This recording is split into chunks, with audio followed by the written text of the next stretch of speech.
سلام، توی این ویدیو قراره با هم دیگه مراحل دوخت نقاب زیپ رو یاد بگیریم. این نقاب رو برای جلوی شلوار، دامن و یا هر مدل لباس دیگه میتونید استفاده کنید. بریم با هم دیگه آموزش رو ببینیم.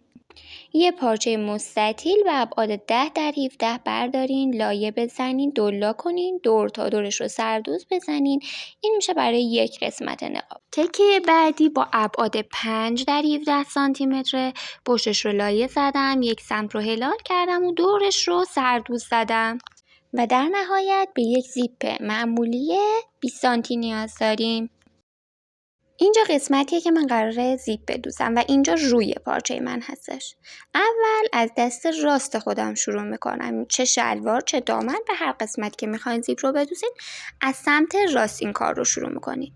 ابتدا اون تیکه‌ای که به ابعاد 5 در 17 بود رو به صورتی که روش به روی پارچه اصلیمون باشه و اون قسمت هلالش به سمت داخل باشه قرار میدیم و لبه رو با درز دوخت 1 سانتی متر به این شکل میدوزیم. دوخت نیش میزنیم و اتوش میزنیم به سمت داخل، به همین شکلی که داخل تصویر میبینید.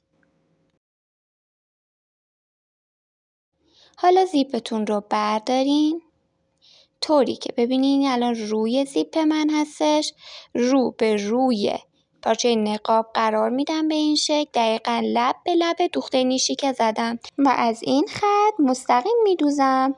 سعی کنین از پای تک شاخ یا زیپ دوزی استفاده کنین که به این ترتیب کارتون تمیز بشه. این میشه مرحله اول. وقتی نقاب تا بشه زیپ به این قشنگی و تمیزی زیر نقاب پنهان میشه. توی این مرحله یه اتو به کارتون بزنین. حالا به فاصله 3 سانتی متر از لبه زیپتون به این شکل شروع کنین علامت بزنین. ببینین برای دوخت نمایی که قراره به روی نقاب بزنیم.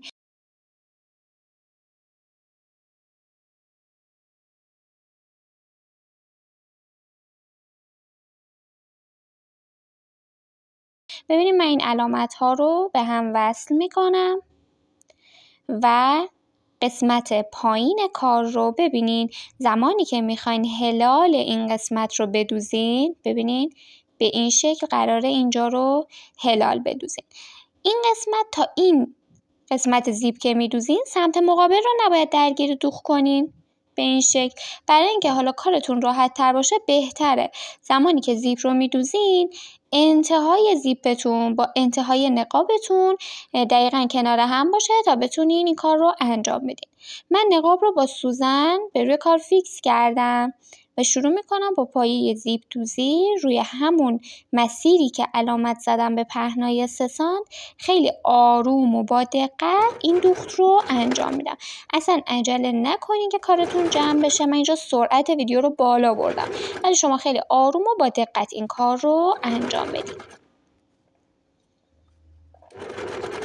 ببینین وقتی که میخواین به قسمت هلال برسین مرحله به مرحله ببینین. اول اینکه میبینید من سمت مقابل رو زیپ رو انتهاش رو تا کردم که درگیر دوخت نشه، فقط سمت راست زیپ رو میدوزم. وقتی که میخوام هلال رو هم بدوزم تیکه تیکه سوزن رو داخل پارچه قرار میدم، هی پایه رو بلند میکنم، پارچه رو میچرخونم تا یه هلال تمیز به کارم بده. به این شکل ببینین این از دوخت نمای من و در انتهای زیپ فقط سمت راست زیپ درگیر دوخت شده و سمت راست آزاده. مرحله بعدی میخوایم سمت مقابل نقاب رو بهش بدوزیم. ابتدا اون قسمت بالای پارچه رو کمری رو روی زیپ علامت میزنیم که دو طرف در یک راستا باشه. ببینین به این شکل. حالا اون یکی نقابی که به پهنای 10 در 17 بود و دولا کرده بودین و وسطش رو لایه زده بودین، ببینین یه سم دولای بسته است و یک سم دولای باز پارچه قرار داره که سردوز کردین. شما باید این سمت دولای باز رو به این شکل زیر لبه زیپ قرار بدین. ببینین دقت کنین از بالا حتما علامت رو با بالای نقابتون کامل تنظیم کنین به این شکل و از اینجا یه دوخت ساده بزنید و ببینین به همین سادگی این قسمت هم متصل شد. به این ترتیب دقت کنین که تمام مراحل کمریتون توی نقاب و سمت چپ و راست همه توی یه راستا باشه. حالا میریم برای مرحله آخر دوخت، یعنی سمت چپ رو به زیپ وصلش کنیم. پس دقت کنین کمریتون بالا پایین نشه، حتما اون علامت ها رو بزنین.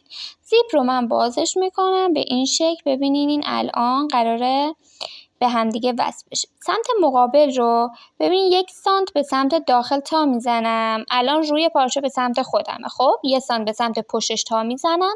این 1 سانت رو به این شکل با دستم میتونید حتی اتو بزنید که کارتون راحت تر بشه. این شکلی دقیقاً لبه زیپ قرار میدم و بعد با استفاده از پای تک شاخ اینجا رو میدوزم. حتما دقت میکنم که بالای کمری با علامتی که زدم در یک راستا قرار بگیره. در نهایت بعد اینکه کارتون رو اتو بزنین یه نقاب زیپ به همین راحتی و تمیزی دارین و در انتها میتونین فوقتون رو از زیر زیپ به اندازه 1 سانتی متر زاپاس دوختی که داشتین تا انتها بدوزین. امیدوارم این آموزش هم براتون مفید بوده باشه.